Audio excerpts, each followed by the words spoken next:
AP రాజకీయాల్లో కీలక పరిణామాలు చోటు చేసుకుంటున్నాయి. వచ్చే ఎన్నికల కోసం అటు కూటమి పార్టీలు ఇటు వైసీపీ ప్రణాళికలు సిద్ధం చేస్తున్నాయి. జగన్ మరోసారి గెలిస్తే ఏపీకి నష్టం జరుగుతుందని ఇప్పటికే కూటమి నేతలు ప్రచారం కూడా మొదలుపెట్టారు. తామే అధికారంలోకి వస్తామని చెప్పి జగన్ సైతం ఇక్కడ ధీమా వ్యక్తం చేస్తున్నారు. ఇక ఇదే సమయంలో కూటమి ముఖ్య నేతల నియోజకవర్గాలపైన జగన్ ఫోకస్ చేశారు. ఈసారి యువ నేతలకు ప్రాధాన్యత ఇవ్వాలని భావిస్తున్న జగన్ తాజాగా బైరెడ్డి సిద్ధార్థరెడ్డికి కీలక హామీ ఇచ్చినట్టు తెలుస్తుంది. గత ఎన్నికల సమయంలో బైరెడ్డి పోటీ చేయాలని భావించారు. అయితే అప్పటికే సిట్టింగ్ ఎమ్మెల్యేలు సామాజిక సమీకరణాలతో అది సాధ్యం కాలేదు.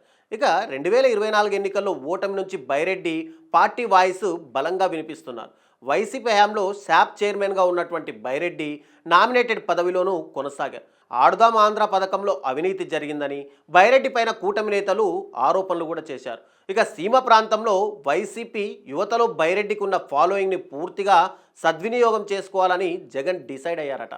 అందులో భాగంగానే కీలక నిర్ణయం తీసుకున్నారు. తాజాగా జగన్తో బైరెడ్డి సిద్ధార్థరెడ్డి సమావేశమయ్యారు. రాష్ట్ర వ్యాప్తంగా యువతతో సమావేశాలు ఏర్పాటు చేయాలని, ప్రతి ఒక్కరిని పార్టీలో క్రియాశీలకంగా వ్యవహరించేలా పనిచేయాలని బైరెడ్డికి జగన్ సూచించారట.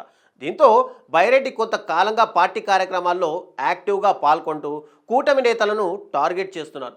రాజమండ్రి జైల్లో ఉన్న ఎంపీ మిథున్ రెడ్డిని బైరెడ్డి పరామర్శించిన సమయంలో కూడా కీలక వ్యాఖ్యలు చేశారు.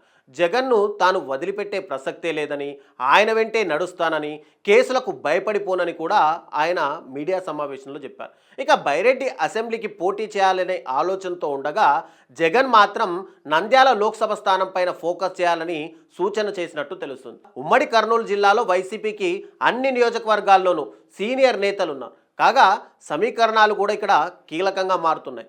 నంద్యాలలో శిల్పా రవిచంద్రారెడ్డి, శ్రీశైలంలో పోటీ చేయాలన్నా అక్కడ శిల్పా చక్రపాణి రెడ్డి ఉన్నారు. పాండ్యంకు వెళ్ళాలంటే అక్కడ సీనియర్ నేత కాటసాని రామ్ భూపాల్ రెడ్డి ఉన్నారు.